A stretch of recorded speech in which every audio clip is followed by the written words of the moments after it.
Hello, everyone, and welcome to our presentation today. We're going to be talking about Pakistan and a look toward the future. Presented today, we're going to have Michael Burke talking about corruption in Pakistan, Scott Hopkins speaking about education reform, Matt Kunzler speaking about the political system and the ongoings there, and Rory Pratt going over the religious persecutions that we see, and Lisa Sadlowski speaking about agriculture. Let's go ahead and kick this off by talking about agriculture. Lisa, what issues or types of reform in the agricultural system do you see need to take place in Pakistan?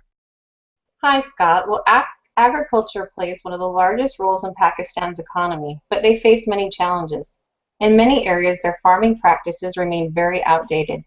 These primitive methods significantly limit Pakistan's ability to compete in the global market. Also, as the country's population increases, it will restrict their ability to meet the demands of the national food supply.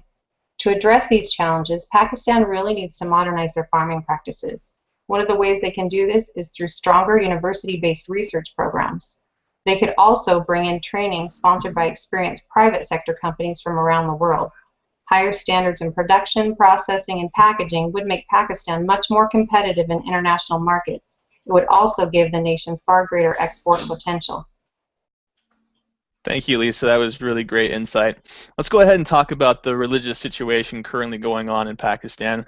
Rory, in your situation currently with your studies, what makes Pakistan such a breeding ground for religious persecution? Well, one of the big problems is there's still a lot of refugees even left over from 1947, and when people are stricken with that much poverty, they're very susceptible to Islamic radicalization. And so, one of the solutions that Pakistan could do is to better support the refugees and bring them, out of the camps and into better situations where they won't be so susceptible to those influences. Perfect. Thank you for your insight. Yes, thank you very much. And next, we are going to go ahead and take a look at education. So, Scott, what exactly have you learned is the biggest element in education in Pakistan? I think one of the biggest issues that I saw throughout my study was that there is a lack of interest coming from the government in the general education. It seems that they don't want the poor districts of of the country to be able to become educated and therefore know what's going on in the government.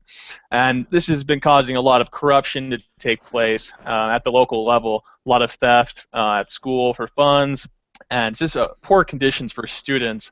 Some of the main reforms that need to take place here is mainly that a couple of officials need to take a step up and say, hey, this is not going to happen any farther. They do have the funds there, so it's just a matter of directing it and really having the willpower to make these reforms push through. Many political leaders have tried in the past and have been unsuccessful, but I believe that if a couple of people really took the initiative, they could make this happen. Okay, thank you very much. Appreciate that. Okay, let's go ahead and talk about the political situation. Matt, what is causing instability in the Pakistani political system in your consensus there? Well, Scott, what's been happening is the military is constantly intervening in political matters.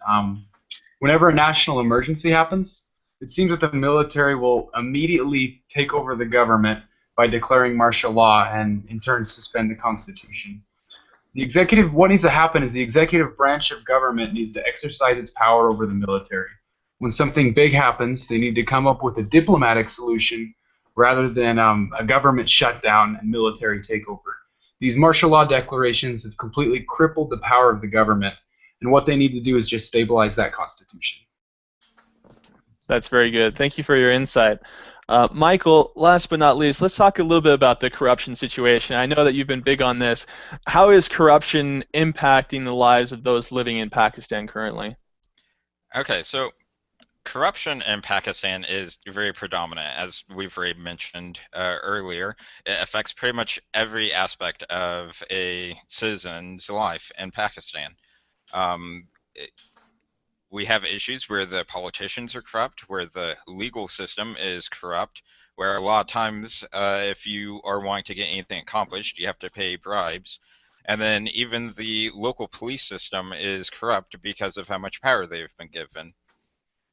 What really needs to be done is they need to implement some background checks for all the different politicians, so that if they're trying to run for office, if they have been known to be exploited, then they need to not be able to run for office. They also, and this would probably be the key thing, is any time that the legal system is used, they need to just collect feedback from the citizens so that they are able to detect whenever there is any type of corruption that takes place. And finally, they need to just implement something that will allow the police to be held accountable for their actions. Perfect. Thank you very much, Michael. And in closing here, just thank you everybody for participating and joining us today as we talk about the reforms that need to take place in Pakistan. We hope that you are able to look at the resources that we've used here and be able to garner some of your own consensuses about what the situation is in Pakistan and how you can help change it.